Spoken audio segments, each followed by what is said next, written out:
Wow, that's a big crowd. It's a lot of people. I think it's like a record. So these are accomplishments. We have a lot of accomplishments. And as you know, this is the anniversary, first anniversary, January 20th. And it's been an amazing period of time. We have a book that I'm not going to read to you, but these are the accomplishments of what we've produced. All page after page after page, individual things. I could stand here and read it for a week and we wouldn't be finished. But we've done more than any other administration has done by far in terms of military, in terms of ending wars, in terms of completing wars. Nobody's really seen very much like it. I think it's appropriate that because Minnesota is so much in the fray, and I say to my people all the time, and they're so busy doing other things, they don't say it like they should. They're apprehending murderers and drug dealers and a lot of bad people. And these are just some of the more recent ones that we have. And I can show you some of the people. Vicious, many of them murderers. These are all out of Minnesota, just Minnesota. I say, why don't you talk about that more? Because people don't know. Do you want to live with these people? International murder. These are people that are living, they're apprehended and either put in jails in their country from where they came, and the countries respect us, and so they actually put them there. In the old days, they didn't respect our country. Biden wouldn't do this because he let them all in. You know, if you didn't have open border policies of Biden, none of this, all of the things that all of the time that we spend talking about Minnesota and everything else, most of them are coming from out of the country. And it's been caused by a previous administration. Look at this, one after one. Boy, these are rough characters. These are all criminal, illegal aliens that, in many cases, they're murderers, they're drug lords, drug dealers, they're the mentally insane. There's some of them who are brutal killers, they're mentally insane. They're killers, but they're insane. These are just in Minnesota. California, it's worse. In other states, it's worse. Now, Minnesota, the crime is incredible. The financial crimes are incredible. And the problem is because of the agitators and insurrectionists, whatever you want, troublemakers, but they're paid agitators and insurrectionists. Nobody talks about the fact that $19 billion at a minimum is missing in Minnesota, given to a large degree by Somalians. They've taken it. Somalians, can you imagine? And they don't do it. A lot of very low IQ people, they don't do it. Other people work it out, and they get them money, and they go out and buy Mercedes-Benzes, and they come from here, they have no money. They never had money, they never had a life, they never had a government, they never had a country. Because there's basically no country. Somalia is not even a country. They don't have anything that resembles a country. And if it is a country, it's considered just about the worst in the world. They come here and they become rich and they don't have a job. I was told that Ilhan Omar is worth $30 million. She never had a job. She's a crooked congressman. So here is another one. And I have, oh, by the way, we just took out, these are all what ICE is doing. And it's a dangerous job. These are rough people. Weapons. This one here is very bad.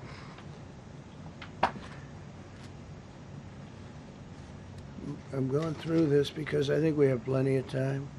I'm going to beautiful place in Switzerland where we'll be, I'm sure I'm very happily awaited for. In Switzerland, they don't know about this. They don't have this problem. They have other problems, but they don't have this problem. Look, killed somebody. Look, and these are rough people. These are not, this was all allowed into our country through open borders, the dumbest policies. You know, men and women's sports is dumb. But to me, having an open border for the world to come in, drug dealers and prisoners. Venezuela, as an example, opened their prisons into the United States. That's why one of the reasons I felt so strongly against Venezuela. Now I'm loving Venezuela. They've been working with us so well. It's been so nice. And an unbelievably nice woman also did a very incredible thing, as you know, a few days ago. We're talking to her, and maybe we can get her involved in some way. I'd love to be able to do that. Maria, maybe we can do that. But we're dealing with the people and the president and all of the people in Venezuela, and we've been doing great. The oil companies are getting ready to make massive investments there. They have more oil than even Saudi Arabia. There you go. These are rough ones. This is all Minnesota, every one of them. This is one state out of many. And these people are, let's see, yeah, these are all, so far, people that came from outside of the country. They were allowed in by Sleepy Joe Biden, Crooked Joe Biden, whichever you like. You can call him whatever you like. They're both right. He's sleepy and he's crooked. He was the worst president we've ever had. And we've had some bad ones, too. I can tell you, all you have to do is look at trade. You're not getting bored with this, right? I hope you don't. But these are people that you have to see. Strong-arm rape, aggravated assault with a weapon, and many other crimes.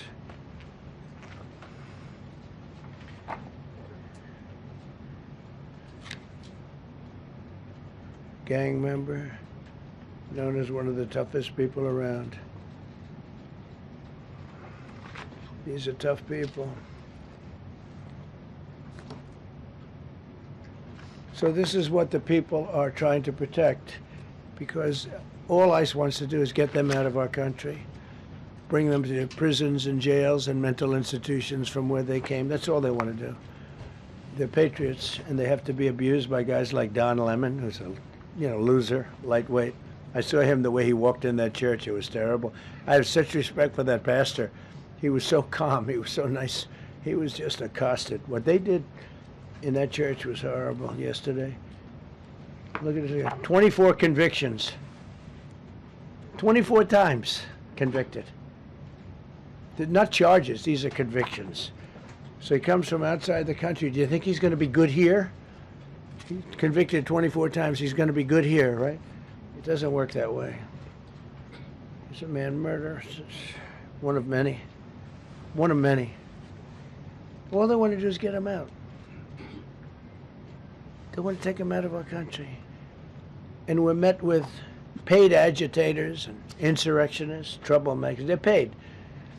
You know, when the woman was shot, and I felt terribly about that. And I understand both sides of it. But when she was shot, there was another woman that was screaming shame. Shame, shame, shame, right? You saw it. So loud. She was like a professional opera singer. She was so loud and so professional. She wasn't a woman that was hurt, like, oh, my heart's injured. She was a professional. She's shame, shame. She's screaming, shame, shame. I said, that's not a normal person. That's a professional. These are professional agitators and professional people that want to see our country do badly. But that's not happening because we have the hottest country anywhere in the world, despite this stuff. Look at this. All top of the line criminals. They're not going to be good. They're not going to be well behaved here. I could do thousands. We had over 3,000 in the last fairly short while. Just in Minnesota. What's the number, Carol? 10,000. 10,000 criminals arrested in Minnesota alone. 10,000 criminals. And these are serious criminals. Now, how can a place with 10,000 criminals, how can you have a state? And yet they're fighting us. Yeah, I like that guy. Keeps nodding to me. You agree with me, I guess. I like him. I don't know who he is, but I like him. He keeps nodding. He says, you're right. He's obviously a little on the right side, maybe. Look. These are rough ones. So this, we just took this off a stack. We have many stacks like this. Like, I could go 30 times what I'm showing you now.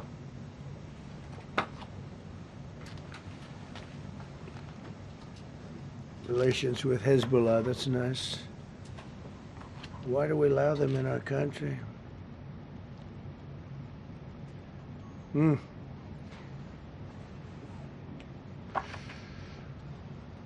just looking at these charges. It's just pretty incredible. Many murderers, many murderers. People that murdered.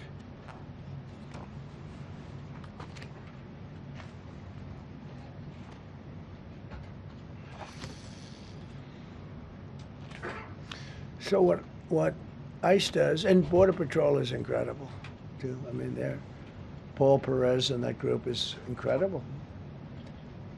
Mostly Hispanic, by the way. They're like 60% Hispanic. You know, they talk about Hispanic. They're mostly Hispanic, right? And they're unbelievable people. And then they say, oh, we discriminate against. I love Hispanic.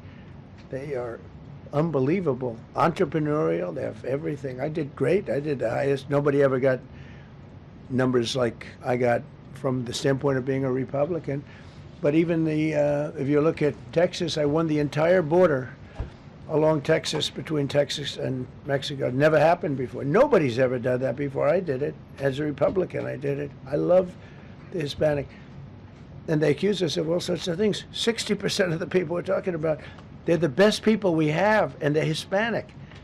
The Border Patrol is largely Hispanic. ICE is largely Hispanic. They're unbelievable people. I don't know how they can take the abuse. They're taking rough people like this, like all of them. We have 10,000 at least.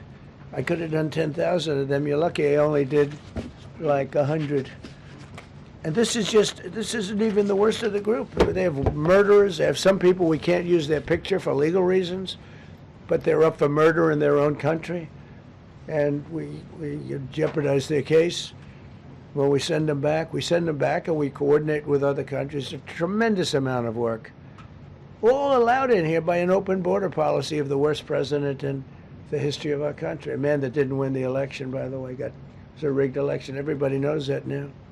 And by the way, numbers are coming out that show it even more plainly. We caught him. We caught him. So I just want you to know that it's a terrible thing. Here's the book on accomplishments. And this is something, ooh, I'm glad my finger wasn't in that sucker. That could have done some damage, but you know what? I wouldn't have shown the pain. I would have gone back. What, did you hear that? That was nasty. But I would not have shown the pain. I would have acted like nothing happened as my finger fell off. That was a nasty. I think somebody did that. I think it was him. It was my man. How were you? You didn't do it. I know you did. I know you didn't. So, but here's the book.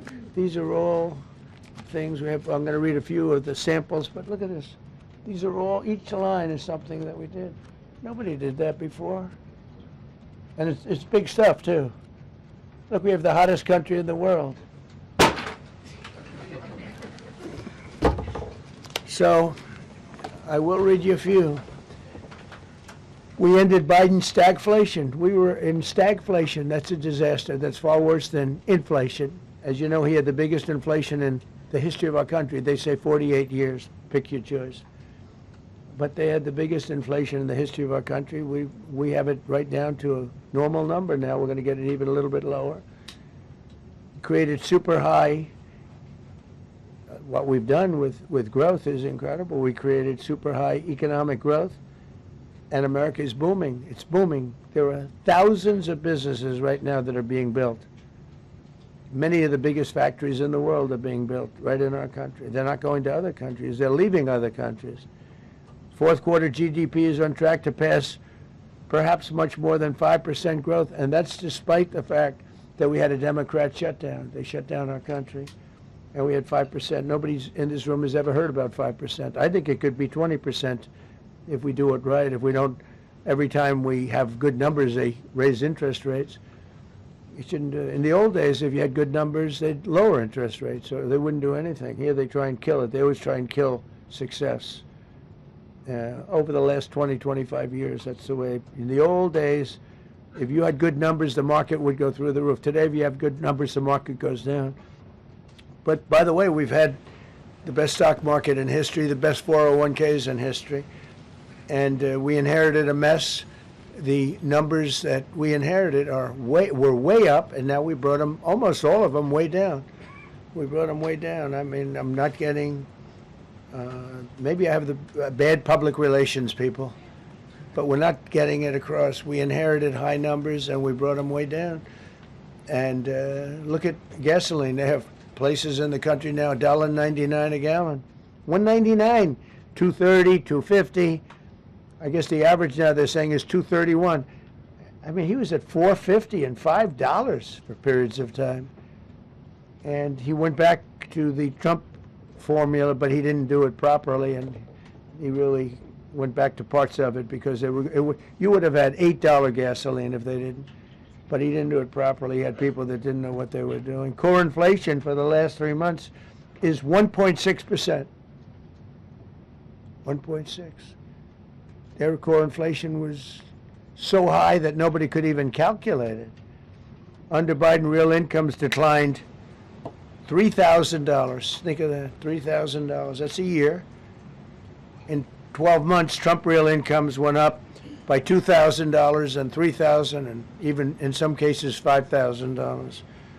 It's a tremendous difference. Stock market has set 52 all-time record highs during the course of the 11 months, because this was done on 11 months. Now we are actually officially 12 months as of today.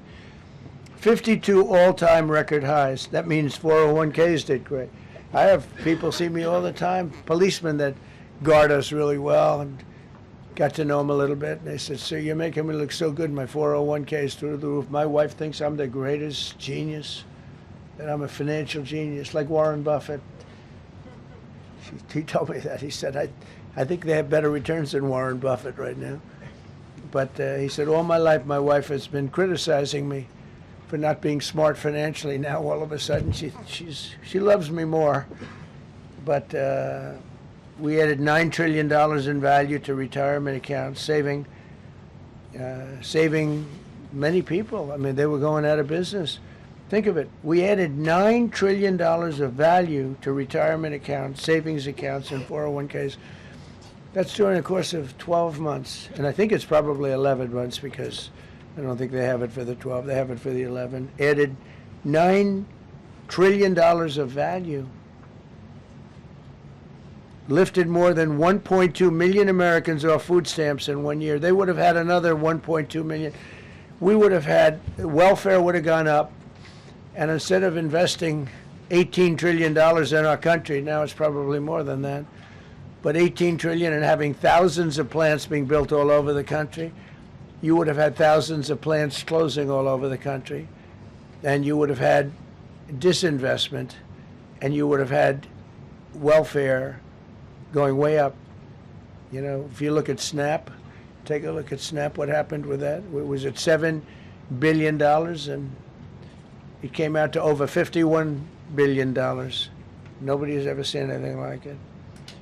The past administration, they had no clue. Or they were really bad, but they basically had no clue. But they did have a concept. I mean, they're still trying to sell the idea of men playing in women's sports. You saw that in the Supreme Court. I mean, some of those justices were fighting for them, too. They were fighting for them. But you saw that just the other day in the Supreme Court. Men playing in women's sports doesn't work. Secured a record-breaking $18 trillion in commitments for new investments. Apple, NVIDIA, SoftBank, Oracle, TSMC, Johnson & Johnson, Eli Lilly and Company, Micron, AstraZeneca, General Motors, Hyundai, Ford, Honda, GE Aerospace, many, many others. I left a Ford plant a week ago in Michigan that they were going to close 2 years ago, and now they just announced that they're going 24 hours around the clock making cars. Tariffs did it. I don't know what the Supreme Court's going to do. I think to me it reads so plainly. Couldn't be plainer. You're allowed to do a license. Tariff is probably less severe than what a license could be. But think of it. You're allowed to do a license, and then they have a clause at the end, something to the effect, or what is necessary, something to that effect. And what is necessary with tariffs. I don't know where there's a case even there, but we've taken in hundreds of billions of dollars, and if we lose that case, it's possible we're going to have to do the best we can in paying it back.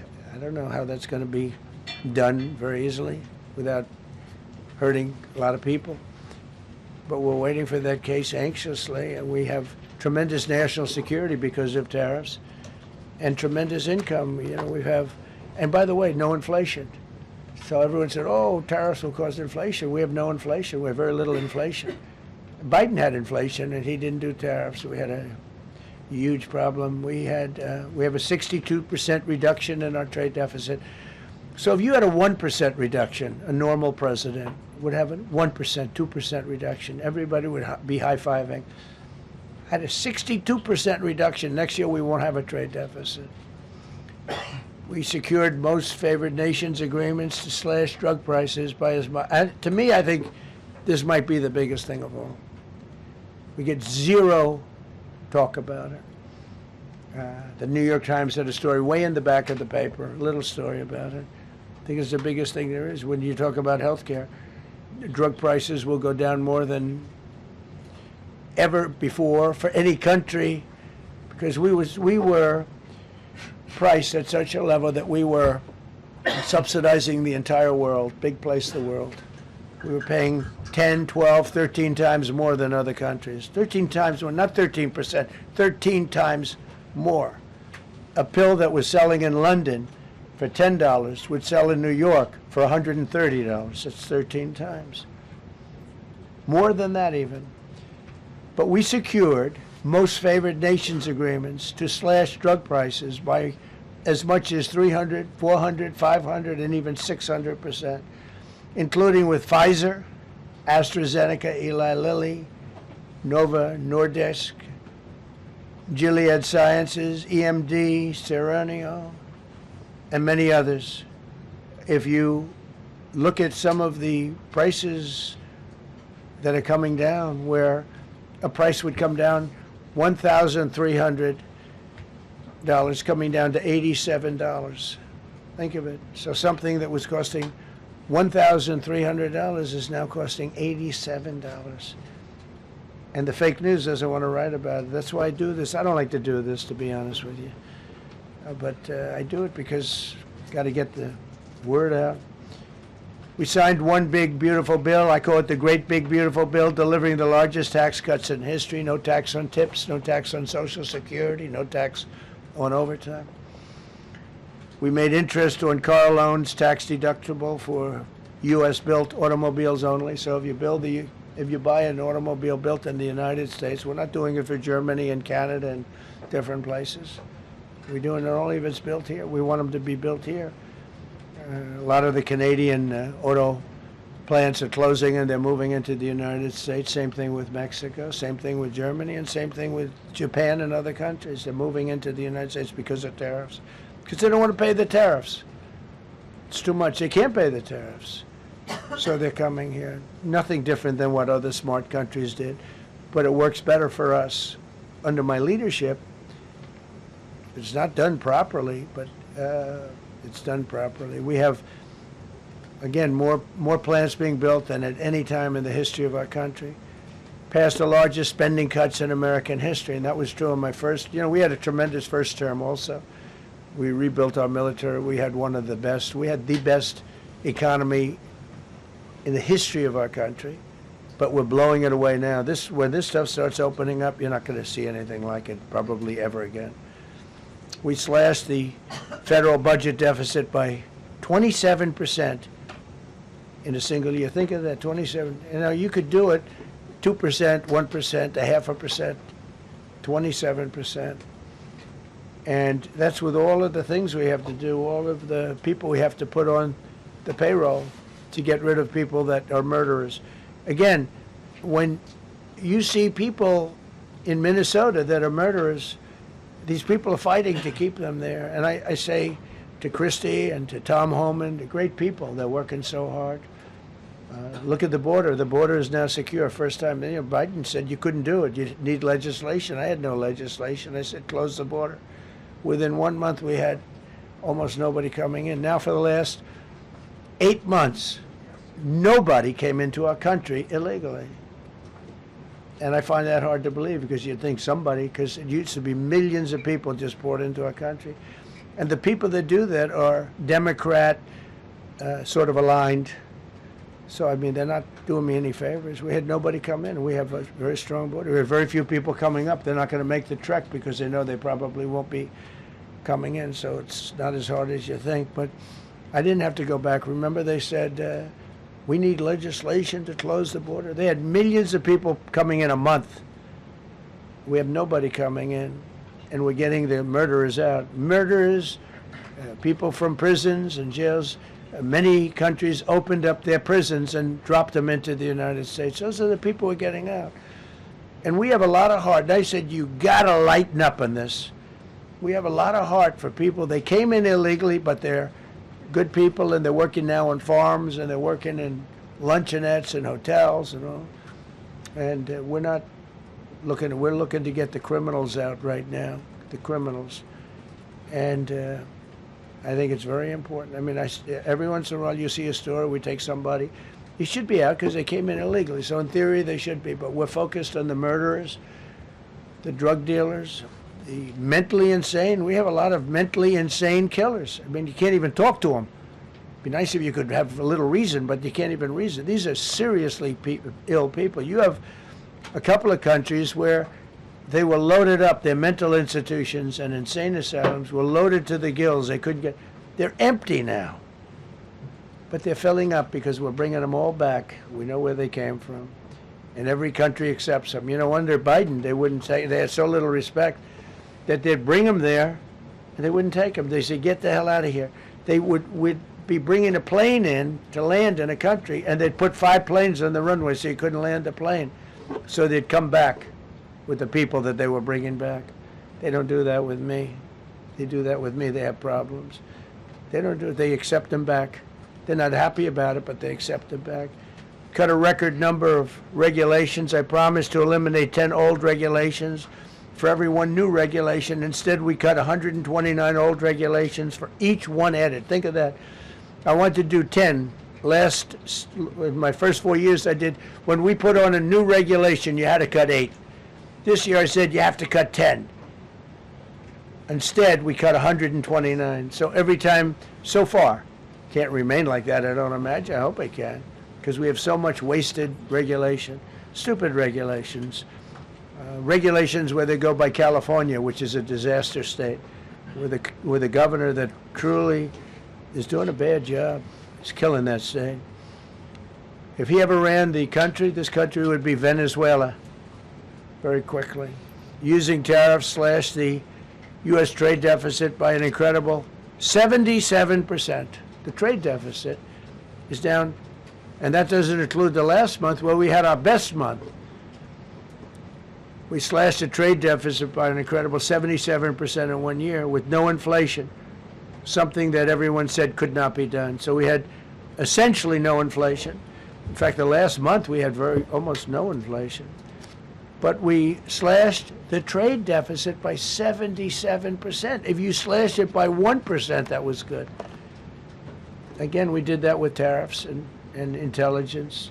We did that with November 5th, great election.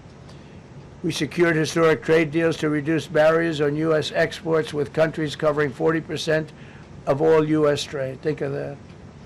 American exports are up by more than $150 billion this year. People said, oh, we're not an exporting. All we do is buy. If you keep buying, you're not going to have a country for very long. So we increased exports by more than $150 billion. Investment in American factories is up 41%. That's a record. Nobody goes 41% up. You go 2% up, 1% up. You go down by 3%. If Kamala got elected, the 41% up would be 41% down. We removed over 270,000 bureaucrats from the federal payroll. That's another thing. So we have, we announce our unemployment numbers, call it unemployment or employment, and they were very good. But we could make them great. But we've slashed tremendous numbers of people off the federal payroll. Because ultimately, if you're on the federal payroll, I mean, we have jobs where they had 10 people for every job. So we cut. Now, if you want to see some good numbers, I'll hire 1 million people. We cut millions of people off the federal payroll. I don't like doing that, but the good news, I don't feel badly because they're getting private sector jobs and they're getting sometimes twice as much money, 3 times as much money. They're getting factory jobs. They're getting much better jobs and much higher pay. But all I have to do is say, like, what the Democrats do all the time. They hire 1 million people, and then they hire another million, another million. They load it up, and it says, oh, they only have a 3% unemployment rate. It's a fake rate. So with us, we're proud of the fact that we cut so many because, again, I don't want to cut people. But when you cut them and they go out and get a better job, I like to cut them. And sometimes they have to be forced to do that because, it's like they want to stay where they are. They don't know. And then all of a sudden they end up, we have many cases, Caroline, where people were devastated. They hated Trump. I got caught from my very boring federal job where they had, again, sometimes 10 people to do one job. And they were very upset. And now they ended up with a job where they get paid 3 times more money. They're ending up buying houses. It's like crazy.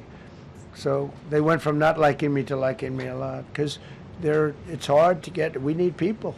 We need people. It's one of the reasons. I mean, when you have good people in the farm or good people in hotels and everything else, we want to work with them as much as we can. Under Biden, 1 out of 4 jobs added was a government job. Think of that. So 25% of the jobs added. That's when you know that, that's 25% of the jobs aren't real jobs. But again, I could do that. I could add 2 million jobs right now, would have an unemployed. I could say just hire some more people. I do the opposite. I say get rid of everybody that's unnecessary because that's the way you make America great again. When you have, all these jobs where people are sitting around doing nothing and they get a lot of money by the government, it's no good. But that's what the Democrats do. They show, we were at 4% unemployment. That's a good number. But they just add jobs, or they wouldn't cut. They would never cut jobs. Under Trump, 100% of all new jobs created have been in the private sector. Think of that. Not 1% has gone to federal. So under Biden, 1 out of 4 was a government job. Under Trump, 100% of the new jobs created, 100% came from the private sector. That's how you make your country wealthy and strong and good. We inherited the worst border in history and turned it into the strongest border in history. Illegal crossings have plummeted to the lowest level ever recorded, down 99.999%. That means down 100%. 99.99. Now, we want to find out who that one person is. For 8 months in a row, 0, and these are government numbers, these are not my numbers. For 8 months in a row, 0 illegal aliens were admitted to our country. 0. Nobody came in, unless they came in legally. We have a big process for having people come in legally, by the way. A lot of people are coming in legally. They have to prove they love our country. They have to prove that they're not going to need welfare. A lot of things they have to prove. For the first time in 50 years, we are now seeing reverse migration, where because we're getting all of these illegal people out. People that came in illegally, in many cases they're criminals, in many, many cases. Remember when they used to say that the people that come into our country as immigrants are very nice people, they're wonderful people, they don't commit crime. No, they make our criminals look like babies.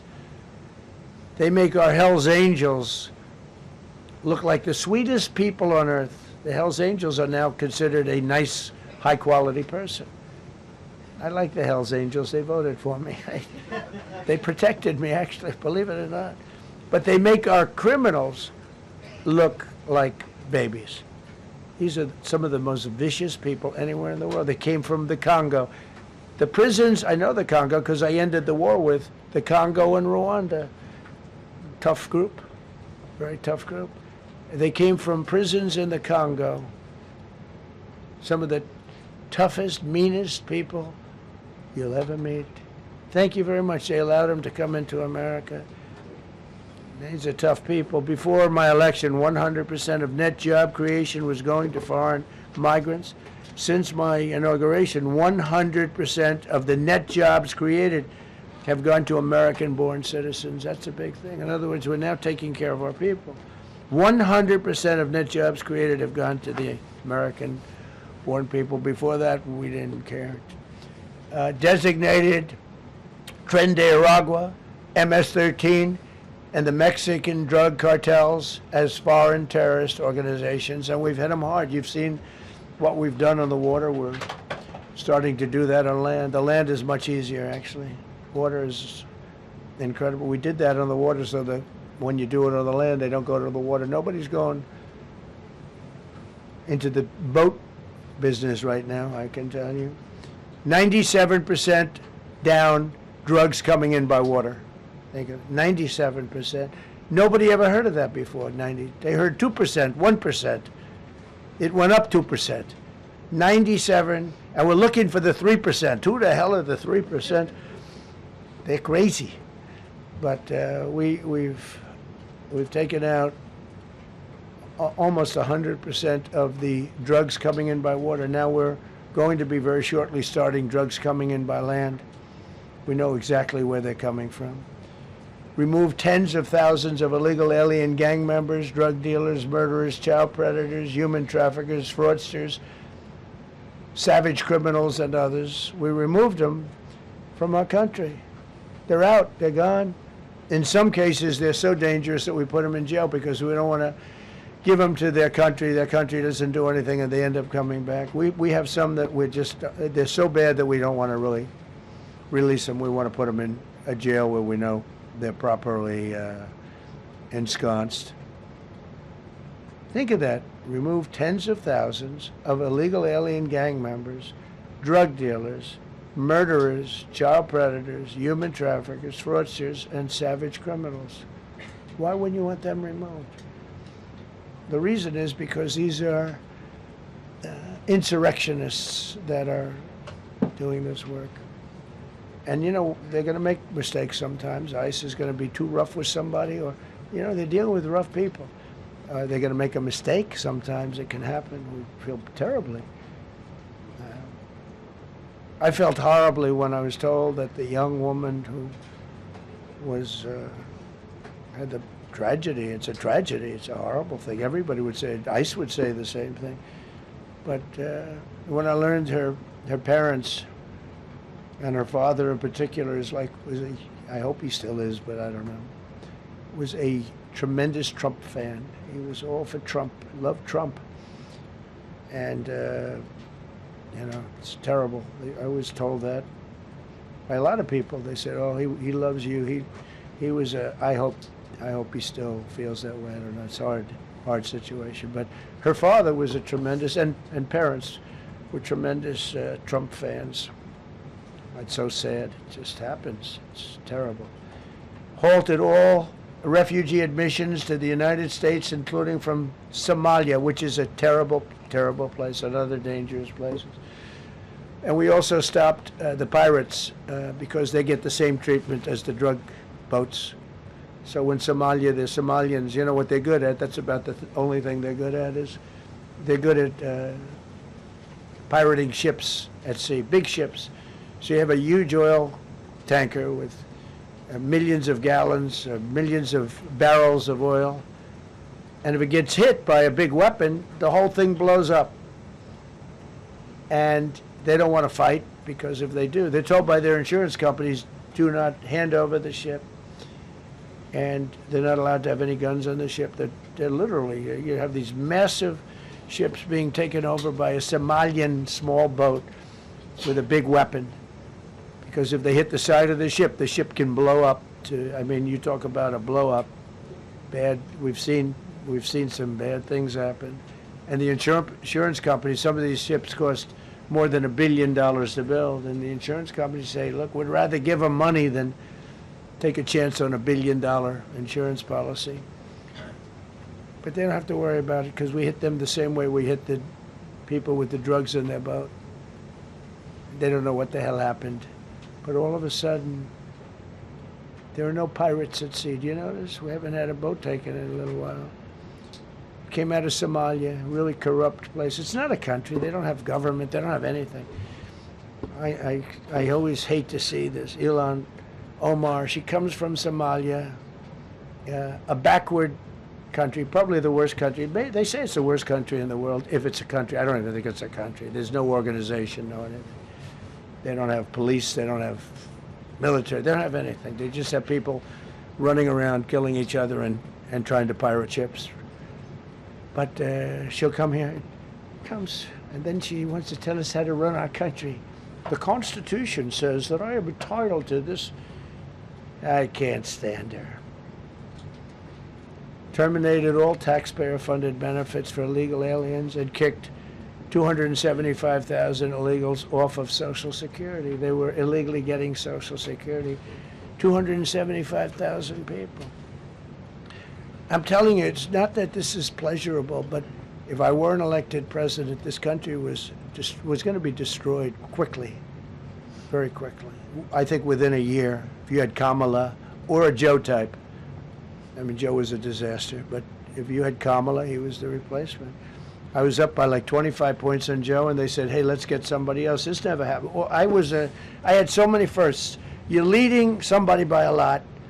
And they say, oh, let's take him out, let's put somebody. That's like I said to Dana White the other night. I said, you know, Dana, it's like you have a fighter, two fighters, one guy is winning by a lot.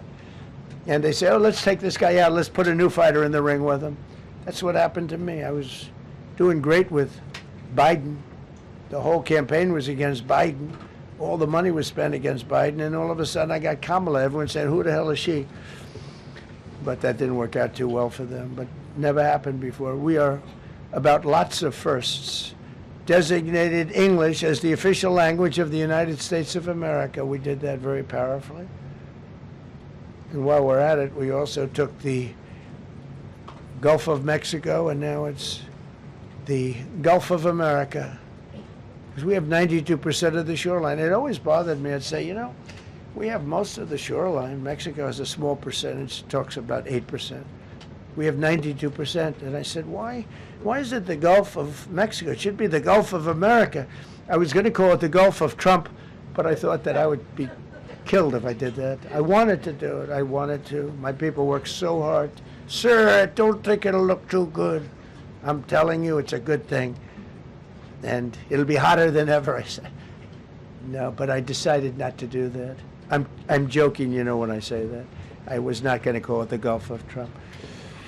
Because tomorrow it'll be, Trump wanted to call it the Gulf of Trump, but he was rebuffed by his people. My people don't rebuff me too much. The Gulf of Trump, that does have a good ring, though. Maybe we could do that. It's not too late. No, we have the Gulf of America now. It's great. Our country is proud for the attack on Venezuela, the attack on the Iran nuclear capability, wiped it out. I mean, first administration, Soleimani, the father of the roadside bomb, al-Baghdadi, the father of ISIS, who was rebuilding ISIS. We wiped them out. Done a great job. Signed an order that will end birthright citizenship for children of illegal migrants. You know, that case is in court right now. That case was meant for the children of slaves. All you have to do is look at the years. Look at the years where the cases were filed and where the decisions were made. They were right at the end of the Civil War. They're trying to say that, you know, in China's making a big business out of that. They come to the country, they have a child, the American citizen, they get all the benefits. It had nothing to do with that. That was for the children of slaves. And I hope the Supreme Court so rules. designated fentanyl as a weapon of mass destruction. It is. We lost, I believe, 300,000 people this year. 300,000 people. That's like filling up one of those big football stadiums 5 times. It's not even believable. I mean, you could be in a war and you wouldn't lose that many people. So we designated fentanyl a weapon of mass destruction. Conducted numerous successful military strikes against narco-terrorists operating in our hemisphere, including the water strikes. Drugs brought in by ocean. So I told you that we're down by, close to 100%. It's hard to get somebody to pilot those boats, very hard. They have to be people that don't watch television, don't read the news.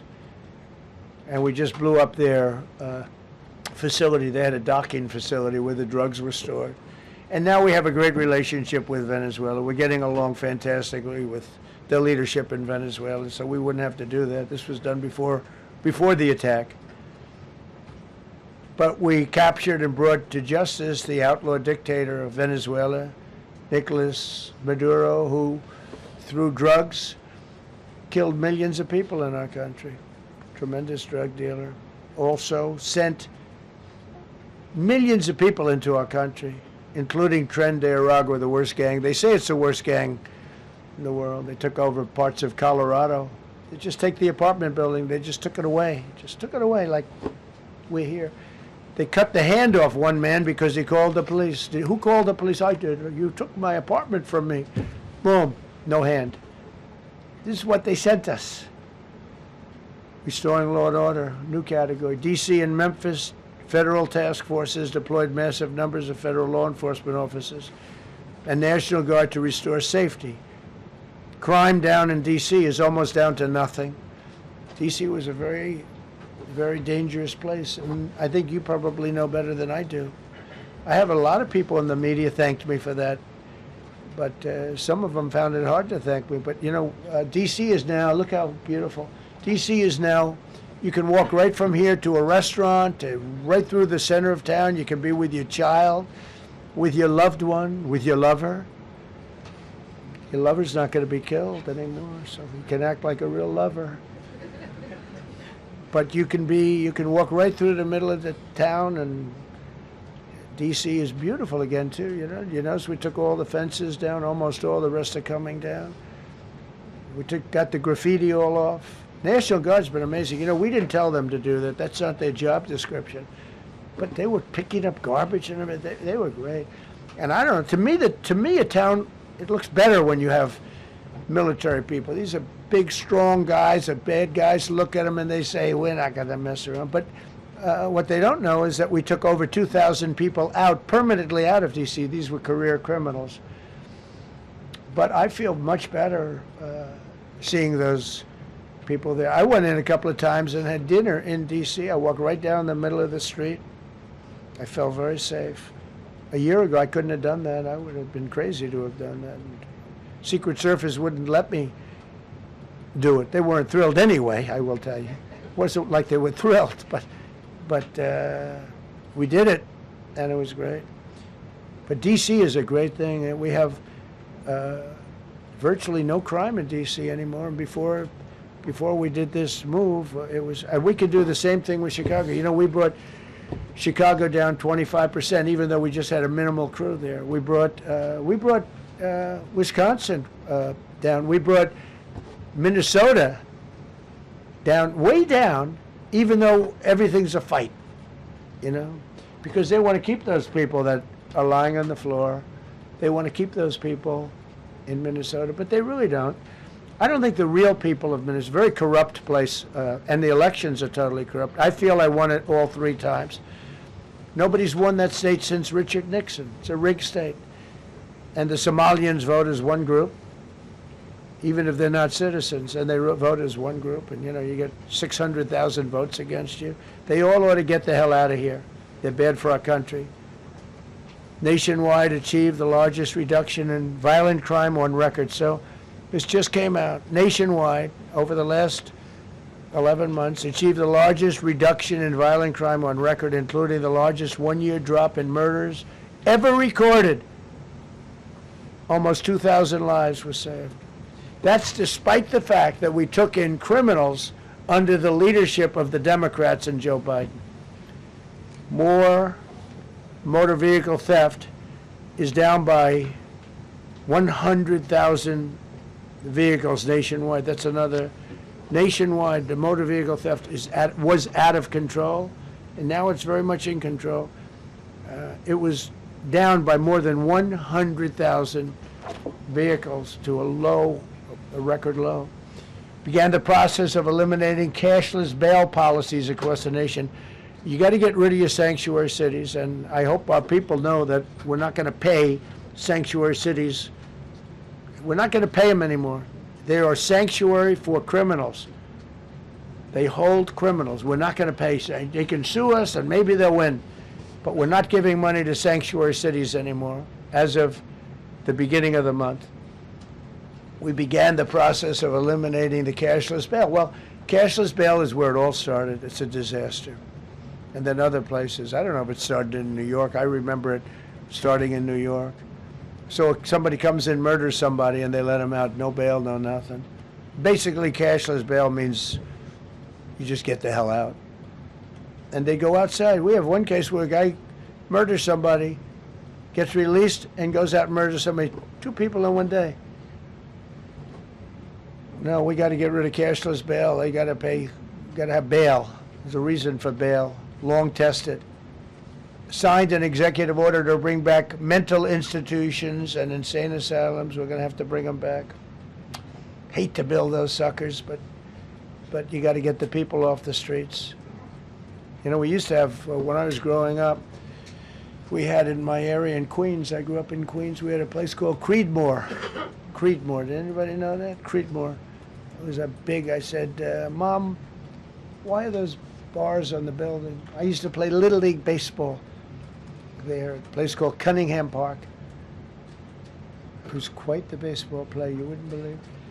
But I said to my mother, Mom, she would be there, always there for me. She said, son, you could be a professional baseball player. I said, thanks, Mom. I said, why are those bars on the windows? Big building, big, powerful building. It loomed over the park, actually. She said, well, people that are very sick are in that building. I said, boy, I used to always look at that building and I'd see this big building, big, tall building. It loomed over the park. It was sort of, now that I think it was a pretty unfriendly sight. But I'll never forget, I don't know if it's still there, because they got rid of most of them, you know, the Democrats in New York, they took them down, and the people live on the streets now. That's why you have a lot of the people in California and other places, they live in the streets. They took the mental institutions down. They're expensive. But I'd say, why does that building have those bars? Boy, it wasn't normal. You know, you're used to looking at like a window. But this one, you look at it, all this steel, vicious steel, tiny windows, bars all over the place. Nobody was getting out. It's called a mental institution. That was an insane asylum. Designated Antifa as a domestic terrorist organization, and many others. It is. America is respected again on the world stage. That's another topic. Obliterated Iran's nuclear enrichment capability, and Operation Midnight Hammer was one of the most successful anyone's ever seen. CNN fake news. I don't know where they are. CNN. Anybody from CNN here? Fake news. Nobody wants to raise their hand anymore. They used to, oh, here. Now if you're with CNN, you don't raise your hand. But they said, well, maybe it wasn't that successful, which I really was angry because these pilots took their life in their hands. 2 o'clock in the morning with no moon, dead dark, guns shooting at them. They went in with those beautiful B-2s, and every single bomb went down an air shaft and obliterated it. And CNN came out and said, well, maybe it wasn't, by a scam writer who wrote, you know, fake stories, a lot of fake stories on other topics, right? Because when we did it, we said, that's a terrible thing. You know, the pilots came back and they said, we hit everything.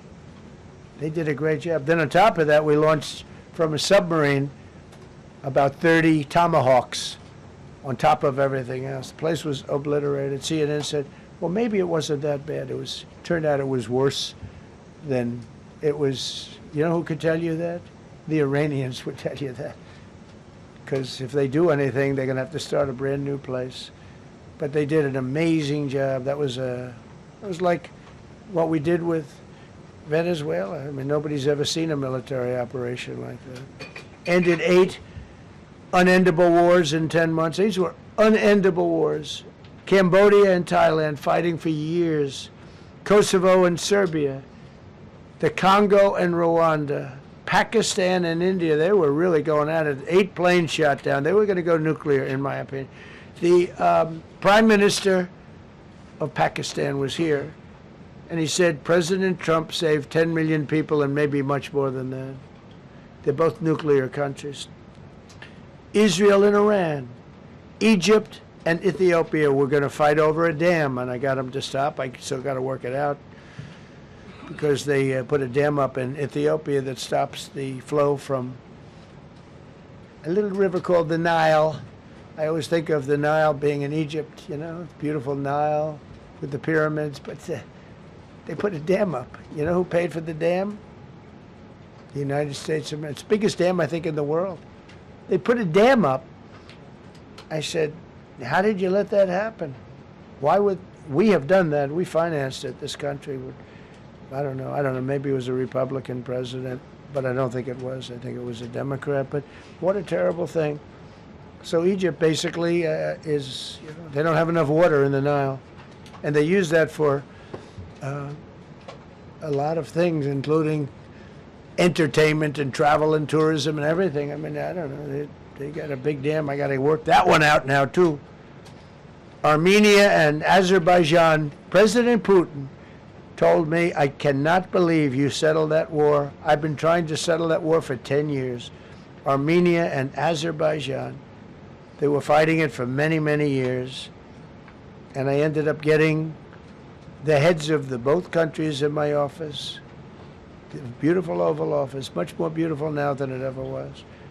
And one sat on one side, one sat on the other. He said, you know, I've been the head of Azerbaijan for 22 years, and for 22 years I've been killing his people. And the other gentleman, and both very good guys, said, I've been here for 7 years, and for 7 years I've been killing his people.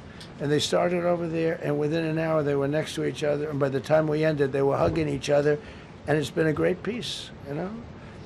Should have gotten the Nobel Prize for each war, but I don't say that. I saved millions and millions of people. And don't let anyone tell you that Norway doesn't control the shots, okay? It's in Norway. Norway controls the shots. They'll say, we have nothing to do with it. It's a joke. They've lost such prestige.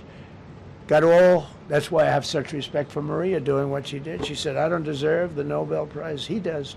When she got it, they said, wow, that's amazing. I thought President Trump would get it. President Trump deserves it. He ended up 8 wars. How nice, right? It's a good woman. Got all 20 living hostages returned to their families, and the remains, they all came out. We got the 20 living hostages. We got the 28 hostages. They have 1 left that we think we know where it is. Amazing. Looked like we weren't going to get anywhere near that. Now they've gotten almost.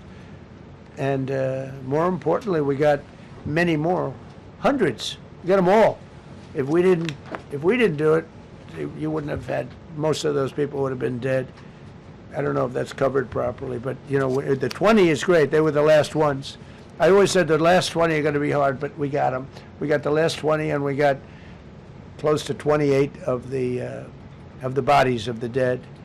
And to those parents, that was just as important as getting their son back alive. They were almost even more intent on they knew their son was dead. They wanted to get the body. I got him back. We just created the Board of Peace, which I think is going to be amazing. I wish the United Nations could do more. I wish we didn't need a Board of Peace, but the United Nations, and you know, with all the wars I settled, the United Nations never helped me on one war. I mean, I guess I'm not blaming them. I didn't call them to help, but I got, you know, the presidents and prime ministers together. We knocked heads. We got along, and they liked me. I liked them. Every single one of them nominated me for a Nobel Prize. Every one of the wars, among many other people. nominated me for a Nobel Prize. But Putin told me, I cannot believe you got this war settled. I've worked on it for 10 years because it's his territory. Rescued 83 American hostages and citizens detained from abroad without paying a lot of money. Paid no money. Apprehended terrorists responsible for the Abbey Gate bombing that claimed the lives of 13 U.S. service members in Afghanistan, the lowest point in the history of our country. That was a Biden disaster. I was getting out, but I was getting out with dignity and strength. We were the boss. Oh, we were the boss. They wouldn't do a thing against us. And this very stupid person got in, and what a shame. They should have left from Bagram, which is the big military base, which has hundreds of acres around it. Should have left from Bagram. Terminated visas of Hamas sympathizers and deported pro-jihad foreign nationals. Got NATO members to agree to raise defense spending to 5% of GDP from 2%, and they paid the 5%, and they didn't pay the 2%. And by the way, I did more for NATO than any other person alive or dead. Nobody's done for NATO. And I think for the most part, they'll tell you that. I think you could ask the Secretary General about that, but he said it a lot. I've done more for NATO than anybody, and I see all this stuff, but NATO has to treat us fairly, too. The big fear I have with NATO is we spend tremendous amounts of money with NATO, and I know we'll come to their rescue, but I just really do question whether or not they'll come to ours. You know, I'm just asking. Just saying, right? You remember during the debate? Just saying. Signed $1 trillion investment in U.S. military.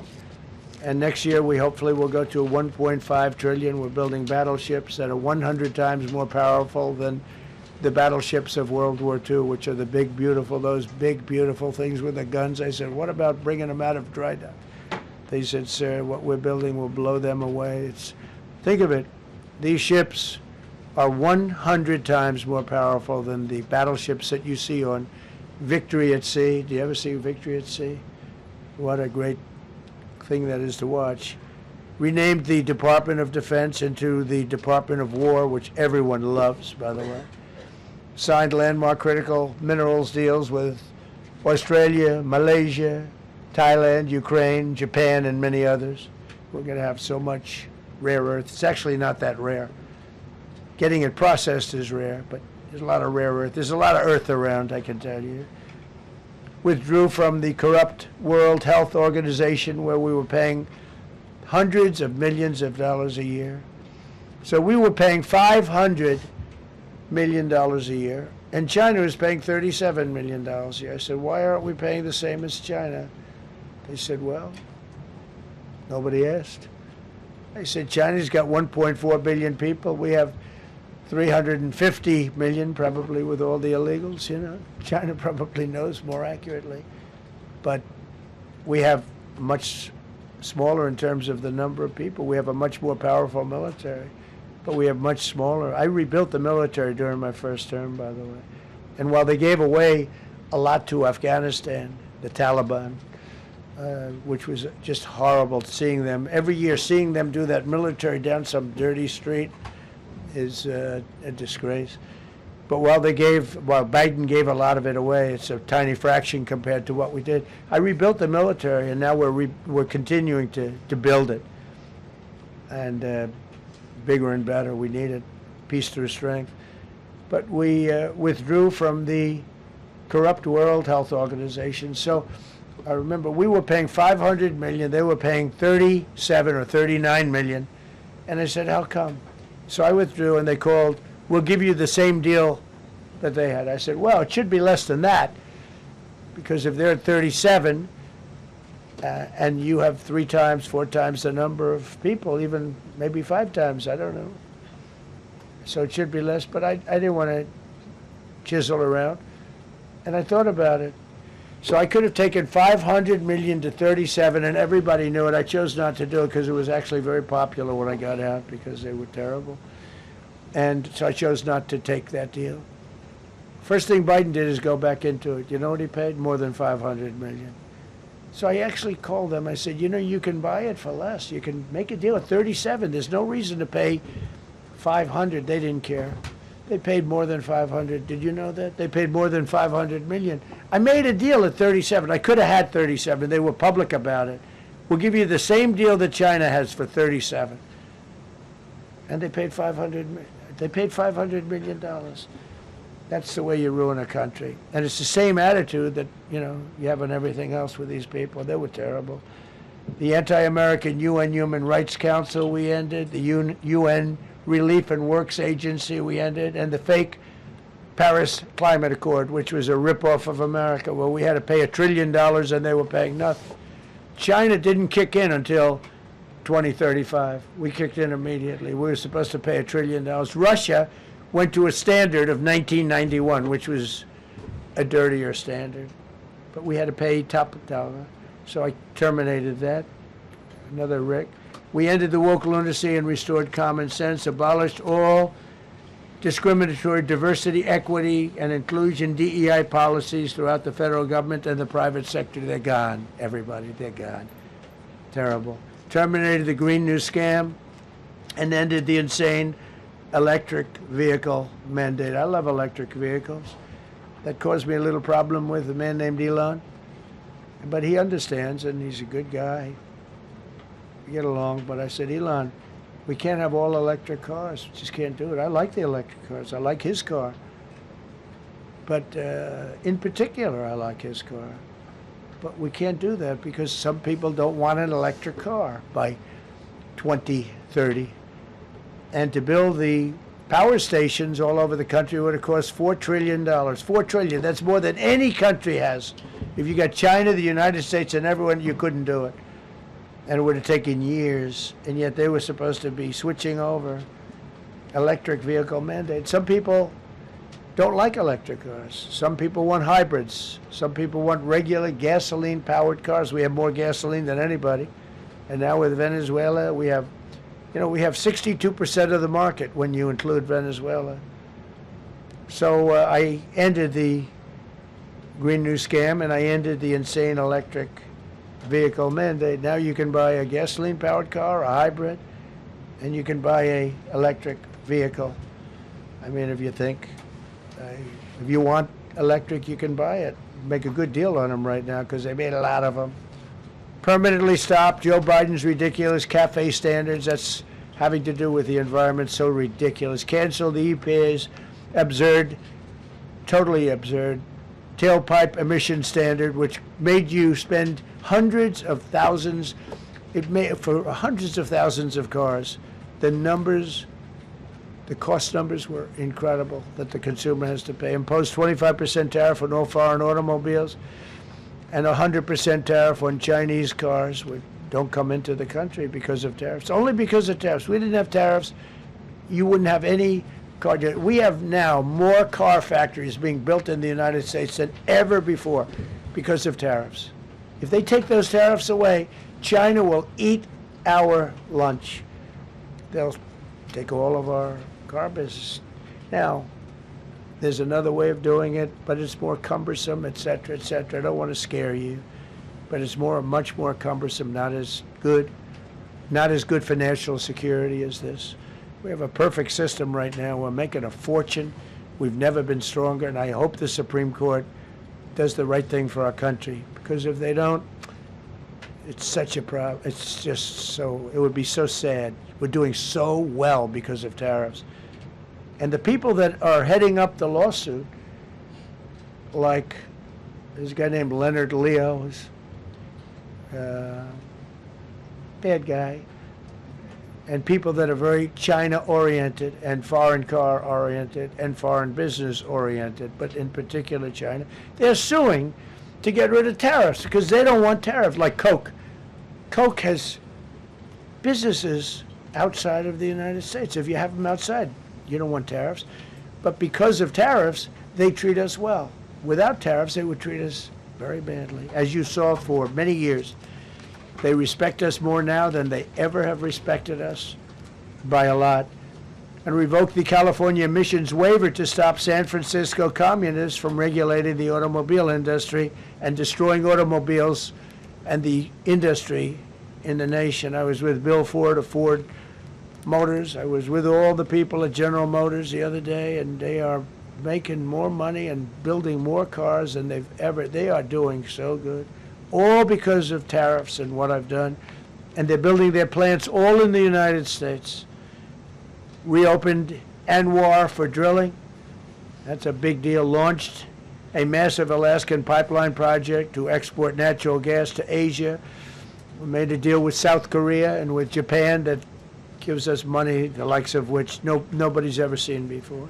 Signed executive orders to end Biden's war on coal and I say clean, beautiful coal. I never say the word coal. It has to be preceded by the words clean, beautiful coal. And put miners back to work. The miners love Trump. I think I got 100% of their vote. We banned transgenders from the military. We don't want transgender in the military.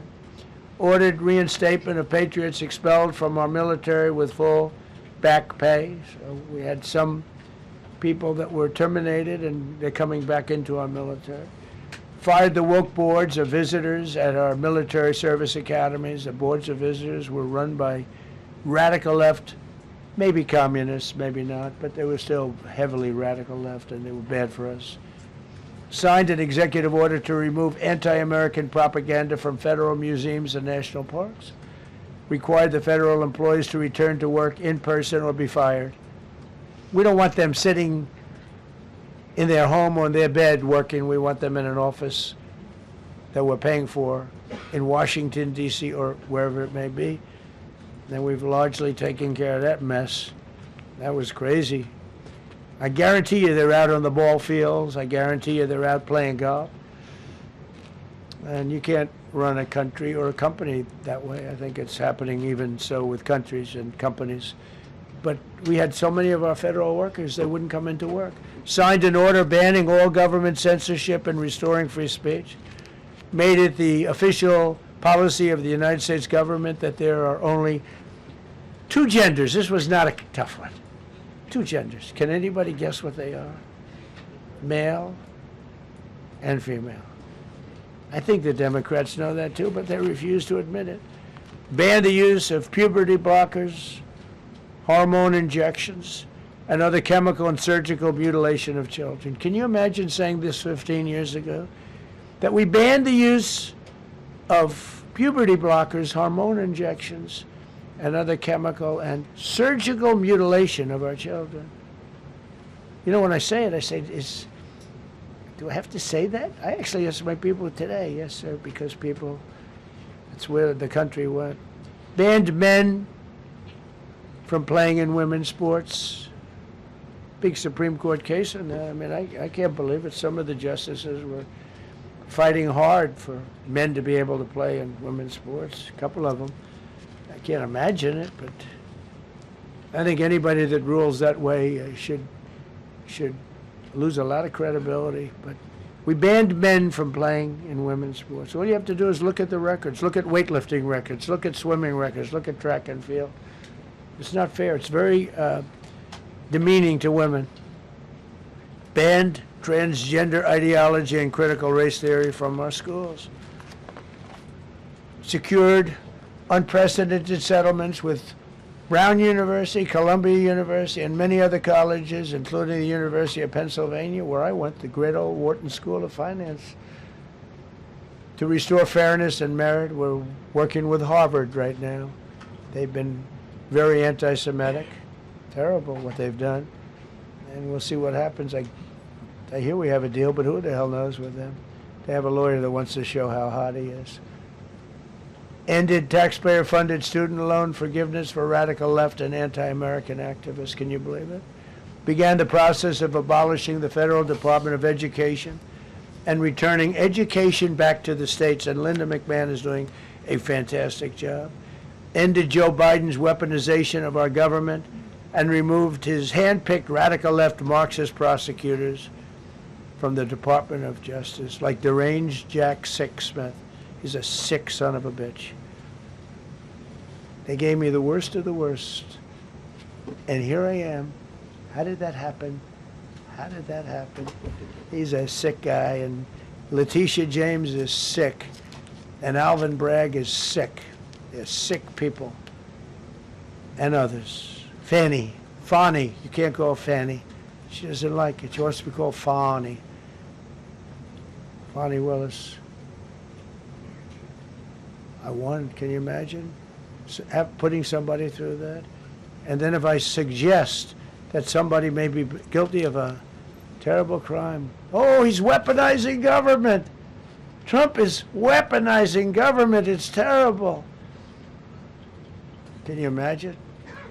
They say to me about weaponize, I don't weaponize anything. But what they did to me, nobody ever went through what I went through.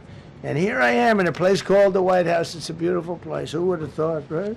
Signed legislation to cut all taxpayer funding to woke and biased NPR and PBS. And they're sort of gone now, I guess. I heard they closed up. They were terrible. They were so unfair. They were so terrible. Officially reinstated Columbus Day. I like the name Columbus Day. The Italian people are very happy about it. Remember, when you go to the voting booths, I reinstated Columbus Day. That was an easy one.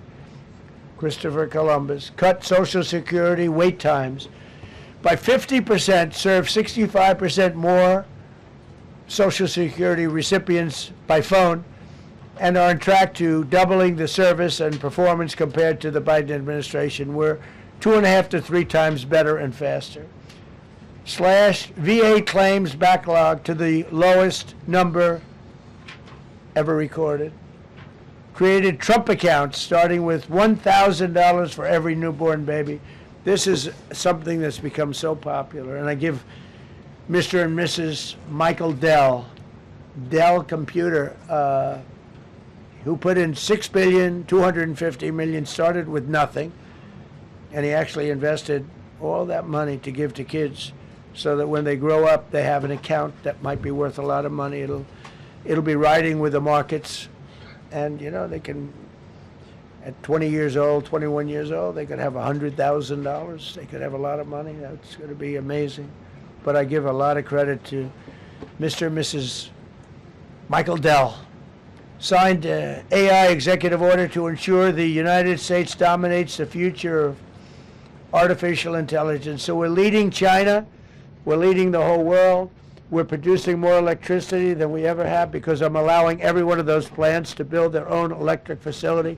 We're giving them very, very fast approvals, unlike Los Angeles with the fire. So the federal government, I want to give a lot of credit to Lee Zeldin. The hardest approval for the 20,000 houses or more that burned down in Los Angeles because they didn't have the water. They didn't allow the water to come down from the Pacific Northwest. They routed the water into the Pacific Ocean. So we had no water there. No, he had. I would say open up the water. Open it up to the governor, to the mayor. They didn't want to do it. They wanted to protect a tiny little fish that's, you know, I said, how can you have a fish when you don't have any water?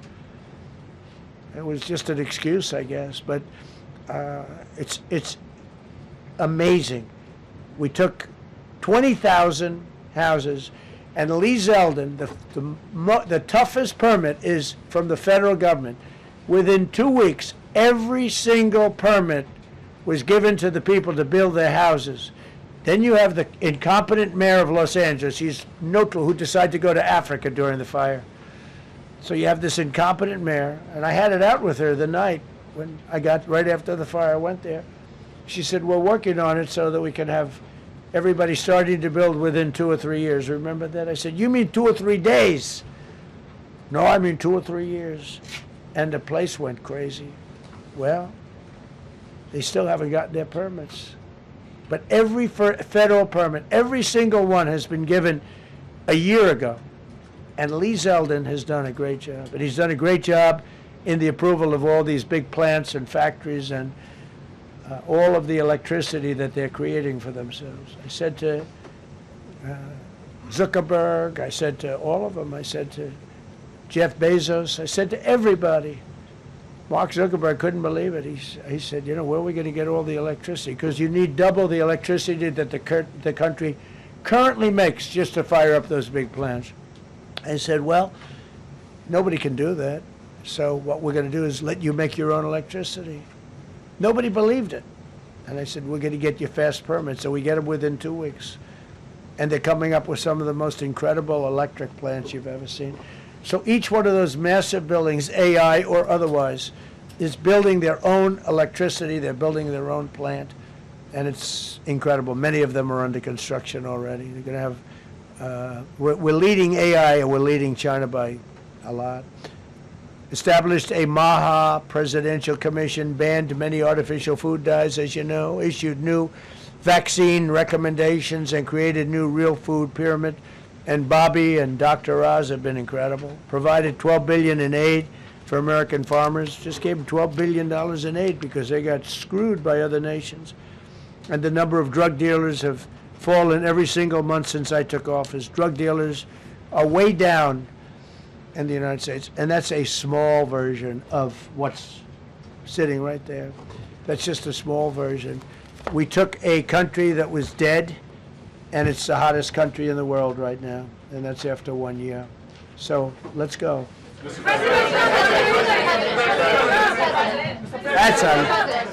a lot of people. Go ahead, please. Yeah, go ahead. Thank you so much, Mr. President. I have two questions for you. One, do you want your Board of Peace to replace the UN? Well, it might. I mean, the UN just hasn't been very helpful. I'm a big fan of the UN potential, but it has never lived up to its potential. The UN should have settled every one of the wars that I settled. I never went to them. I never even thought to go to them. They should be able to settle those wars. They don't. I believe you got to let the UN continue because the potential is so great. And I wonder you invited Lula from Brazil to be part of the Board of Peace. I did. What role do you I did. expect him to play, especially A big role. I like him. Venezuela? Yeah, And I like another one, because the Are you from Brazil? Yes. The EU and Mercosur just signed a trade agreement this weekend, which is going to be the biggest trade zone, free zone in the world. Right. At the moment, you are talking a lot about tariffs. What is your reaction to that? So, two questions, Lula. Well, look, I just think this. I think we have trade like we've never had before. We're doing better in trade than we ever have before. We're not being ripped off by every country in the world like we were before. We're doing numbers that nobody's ever thought possible. We're the richest we ever were. It's because of tariffs and the proper use of tariffs, and we're also the most secure. As an example, Iceland, without tariffs, they wouldn't even be talking to us about it. So we'll see what happens. I think it's going to work out quite well. Yeah, right behind. Thank you, Mr. President. How would you characterize your relationship with Emmanuel Macron and Keir Starmer right now? And have you spoken to them since your Truth Social post last No, I night? haven't, but I think I get along very well with them. I mean, they always treat me well. They get a little bit rough when they're, when I'm not around. But when I'm around, they treat me very nicely. And, I like both of them. They're both liberal. They've got to straighten out their countries. You can't, London is having a lot of problems. And if you look at Paris, got a lot of problems. They have two problems, immigration and energy. They got to stop with the windmills, and they got to go back like UK has an unbelievable asset called the North Sea. Norway uses it, makes a fortune. They have a better section of it, and they don't do it. They could straighten out their countries, and it would be good. But I get along very well with them. Yeah, go ahead. You told Norway's prime minister. Are you from Norway? No. You look like you would be from Norway. She looks like she's from Norway. Go ahead. You told Norway's prime minister that you not winning the Nobel Peace Prize made you feel less obligated to think purely of peace. Well, I lost a lot of respect for Norway. And I believe very strongly that Norway controls the Nobel Prize. But you have to understand, I settled 8 wars. I've had every one of those wars, every participant wrote, I didn't ask them to do it. They sent in strong they make recommendations for that. But I settled 8 wars. No president's probably ever settled 1 war. I don't know, think of it. I did 8. The reason I do it is because it's easy for me to do. And I didn't do it for a Nobel Prize. I did it because I'm saving a lot of lives. I'm trying to settle the final one. I'm trying to do Russia-Ukraine. And when Russia's ready, Ukraine's not. When Ukraine's ready, Russia's not. But they're losing 25,000 people a month on average. And I'm trying to get that one done. But no, I feel that Norway has tremendous control over who gets the Nobel Prize, despite what they say. How far are you willing to go to acquire Greenland? You'll find out. Mr. President, Kevin Hassett has said that those $2,000 tariff rebate checks would be up to Congress to decide whether or not to disperse that. Do you agree with Kevin Hassett on that, or do you think you can do that unilaterally? No, I don't think we would have to go the Congress route, but we'll find out. The reason we're even talking about it is that we have so much money coming in from tariffs that we'll be able to issue at least a $2,000 dividend and also pay down debt for the country. But we'd do a $2,000 dividend to the people of our country. Would probably set a limit of, income limit where it made sense. But we will be able to make a very substantial dividend to the people of our country. I believe we can do that without Congress. Last night on Truth Social, you said that the British plan to hand the base at Diego Garcia over to Mauritius and then rent it back was an act of great stupidity. Previously, you've backed that deal. Is it now your position that the deal should not go ahead? I think that they, when they originally were going to do it, they were talking about doing some concept of ownership. But now they're looking to essentially just do a lease and sell it. And I'm against that. It's a reasonably nothing like Greenland, but it's a reasonably important area of the globe. Not to anywhere near Greenland, but I think they should keep it. I don't know why they're doing it. Do they need money? Mr. President, with your support to the Syrian government, most probably you avoided another civil war and a bloodshed in Syria, especially after the fall of the regime. I did a good job. I did a good job. And, the Syrian government, the last 2 weeks, had to use some force to implement its force on specific areas. And Well, with to keep the prisoners, the terrorist prisoners, which are some of the worst in the world, at bay. So they were able to keep that. He's working very hard. The president of Syria is working very, very hard. Strong guy, tough guy, pretty rough resume. But you're not going to put a choir boy in there and, get the job done. I spoke with him yesterday because we were talking about the prisons and, what was going on. We have some of the worst terrorists in the world in those prisons, and he's watching them. Syria, sir. Mr. Go ahead. President, Gavin Newsom is going to be at Davos if he's not already there. You're probably going to run into him. I presume that this is for him to raise his platform for 2028, but what do you anticipate his foreign policy platform is going to be? I don't know. I mean, I don't know that he's going to be the nominee. I know this. I had a very good relationship with Gavin Newsom when we were, in office together. I was president. He was the governor of California. We had he would talk about it often, and somewhere we just went astray. I just hate the way California is being run. We actually have people leaving. It's never happened before, but I hate the way it's being run. He and I had a very good relationship, really close to the word exceptional, but now we seem not to. Thank you, President Trump. President Trump, you spoke earlier. Mr. President, you've been hearing from allies. Thank you. Above you. Thank you so much, President Trump. Kara Castanova from NDTV. And you spoke earlier about the 2020 election. Now that Maduro is in U.S. custody and he was criminally charged, has any more information emerged that you could share with us regarding Venezuelan election software and Venezuelan ties to tampering with the 2020 election? And would you consider speaking to Maduro personally in prison in New York to get some answers on Venezuela's involvement with the 2020 election? No, I don't think I would be doing that. I think my lawyers would be very unhappy if I did that. Yeah, they've learned some things. Please. What happens to the tariff threat to Greenland if the Supreme Court comes out and rules against you on the tariffs? And Well, I'll have to use something else. I mean, are look, you willing to use force? take a look at the word license, take a look at other things. I mean, we have other alternatives. But what we're doing now is the best, the strongest, the fastest, the easiest, the least complicated. Sir, if you move ahead with the Greenland-related tariffs on Europe, you secured almost $1 trillion of commitments from them to invest in the United States. Does that go kaput out the window if that happens? I doubt it. Look, they need that agreement very badly with us. They really do. They fought very hard to get it. So I doubt that, but we'll see what happens. We have a lot of meetings scheduled on Greenland. I'm leaving tonight, as you know, for Davos, and we have a lot of meetings scheduled on Greenland. And I think things are going to work out pretty well, actually. Thank you, Mr. President. Could you still go to Paris for the G7 emergency meeting as offered by President Macron? No, I wouldn't do that.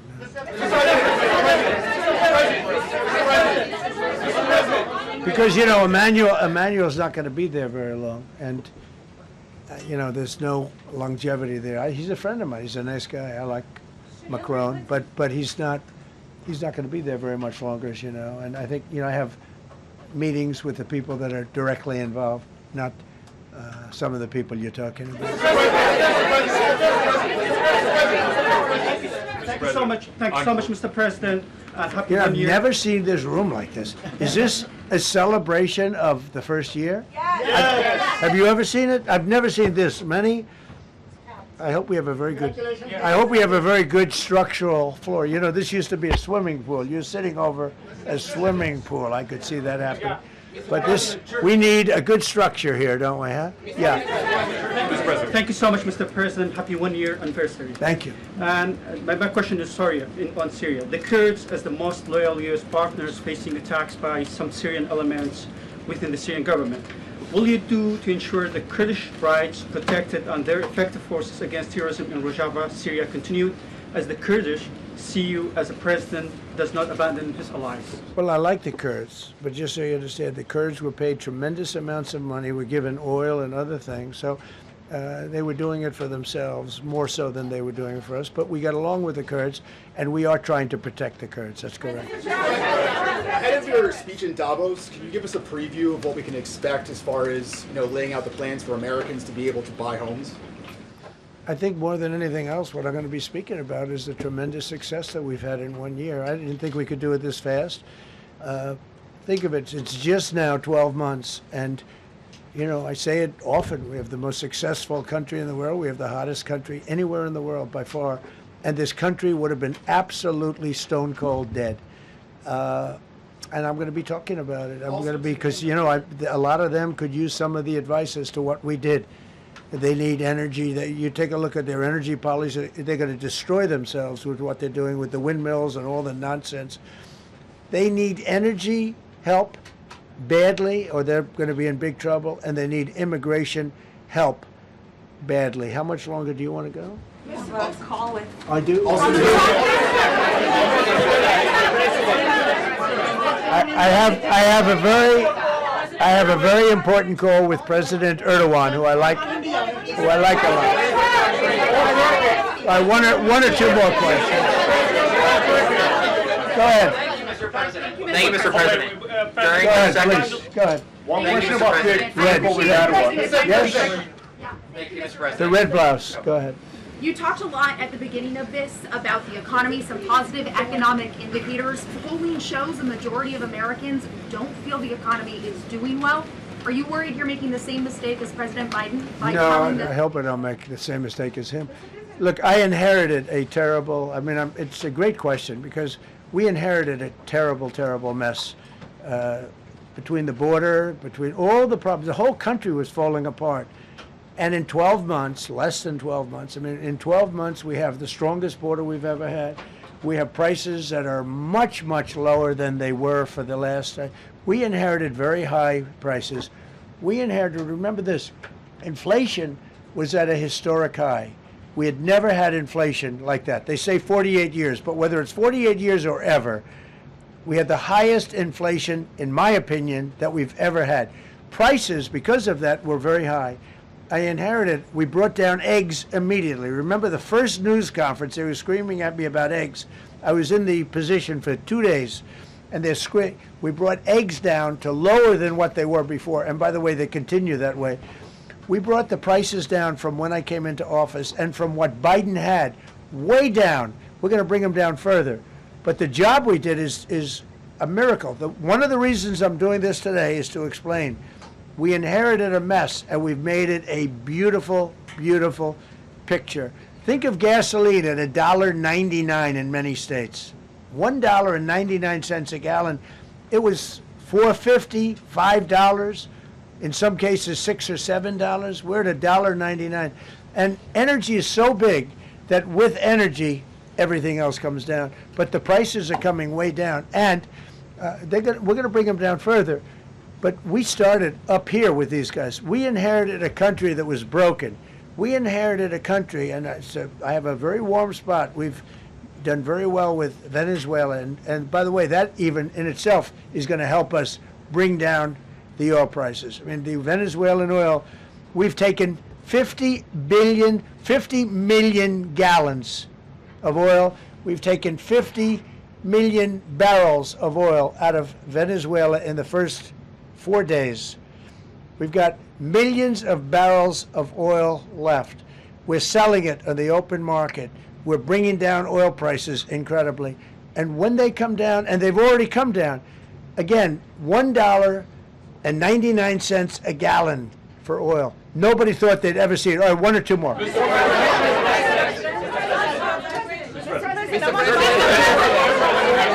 ahead, go, yes. President, Yes. I want to ask you about Iran. Is the military option still on the table? And can you assure us that the killing in Iran has stopped? And when regard to the Peace Council, which members have to pay $1 So with Iran, are you from Iran? No, I cover the White House. Where are you from? I'm Palestinian American. So with Iran, they were going to hang 837 people, and I let them be known that, and we let them know that if that happens, that will be a very bad day for them. And they decided not to do it. They didn't hang the people. I can't tell you what's going to happen in the future, but supposedly they've taken that off the table. But they were going to, last week, they were going to hang on Thursday or Wednesday. They were going to hang, I think, 837 people, and they didn't hang anybody. So we're just going to have to see what happens with Iran. Is the military option off the table?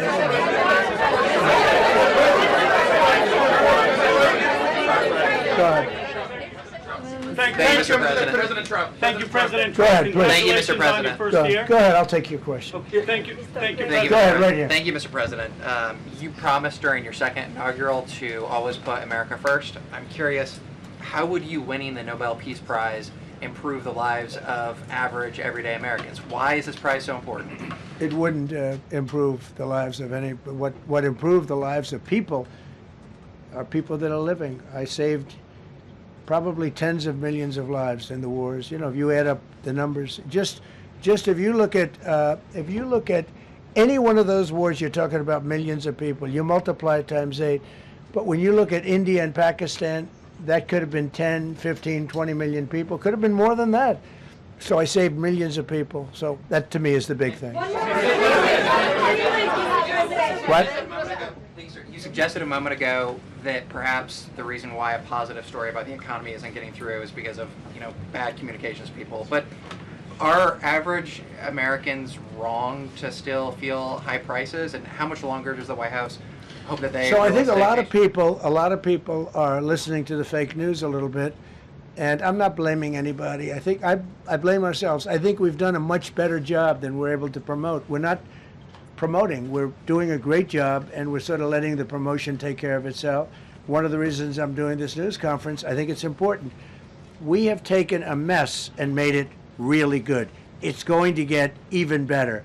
But if you look at prices from a year or a year and a half ago, you look at the Biden prices, they were way up through the sky. And, they use the word affordability. They just say affordability and they don't talk about it. They created the affordability problem, and we are solving it. We have solved a lot of it. Again, everybody agrees in this room, I think, gasoline prices have come per gallon way down. When that happens, everything else comes down, but they've come down way down. Many of the groceries have come way down. It's all happening, and it's happening strong. But if you go back a year and a half, 2 years, take a look at those prices and look at the prices now.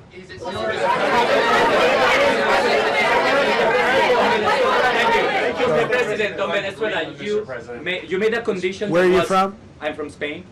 Nice place. Thank you. You made a condition that the political prisoners should be freed. It seems that they are not being as fast as they promised in the beginning. Would that be an issue for the current government? They've agreed that they're going to let, I guess, most of them out. Or depends on what they did. But they have released a lot of. Released a lot of political prisoners in Venezuela. Mr. President, Earlier on last year, you had mentioned, you had indicated that you wanted to take back the Panama Canal. I know we've heard a lot about Greenland. Is that still on the table? I don't want to tell you that. Sort of. I must say, sort of. That's sort of it. Okay, one more. Yes, Ron, blue. Yes, go ahead, ma'am. Go ahead with the blue, holding the computer. If a consequence of your determination to take control of Greenland is the ultimate breakup of the NATO alliance, is that a price you're willing to pay? You mean the breakup of it's very interesting. NATO alliance. So I think something's going to happen that's going to be very good for everybody. Nobody's done more for NATO than I have, as I said before, in every way. Getting them to go up to 5% of GDP was something that nobody thought was possible, and pay. At 2% they weren't paying. At 5% they are paying. And they're buying a lot of things from us, and they're giving them, I guess, to Ukraine. That's up to them, but they're giving them to whoever they're giving them to, but they're buying a lot. I think that we will work something out where NATO is going to be very happy and where we're going to be very happy. But we need it for security purposes. We need it for national security and even world security. It's very important. How about it? Thank you very much. First of all, last year you told me that you believe that the reason you won the election is because God put you in this place so that you could save the world. Looking back 1 year, do you feel like God is proud of the effort that you've put in? I do, actually. I think God is very proud of the job I've done. And that includes for religion. You know, we're protecting a lot of people that are being killed. Christians, and Jewish people, and lots of people are being protected by me that wouldn't be protected by another type of president. No, I think a lot of people are very proud of the job we've done. We've had an amazing year. This has been one of the greatest years. Even some people that wouldn't necessarily love me instinctively, they're saying this was an incredible year. We've had an incredible year economically. Look at our border. Our border was a disaster. People poured. It was an invasion into our country of a lot of very bad people. Good people too, but a lot of very bad people from prisons and drug dealers and gangs and horrible people, murderers, thousands and thousands of murderers allowed into our country. And we now have the strongest border of any country. There's probably not a country, I guess North Korea has a pretty strong border, by the way, but there's not a country in the world that has a border like we do. And we took it from the worst border. We had the worst border in the world. Now we have one of the strongest borders in the world. One more question. Mr. President, you said you're confident something's going to get worked out in Greenland, but Greenlanders have made it clear they don't want to be part of the U.S. Well, what gives the U.S. the right to take away that self-determination? When I speak to them, I'm sure they'll be thrilled. Mr. President, are you committed to keeping the U.S. in NATO? I've had such a good relationship. I've made it so much better, so much stronger. It's so good now. NATO is so much stronger now. I don't agree with a lot of the things they've done, but that was done before I got there. I think NATO's been good. Sometimes it's overrated, sometimes it's not. But we have a strong NATO. When I came here, we had a weak NATO. We had a NATO at 2%, and they weren't paying. You had a nothing NATO. NATO's, whether you like it or not, it's only as good as we are. If NATO doesn't have us, NATO is not very strong. Thank you.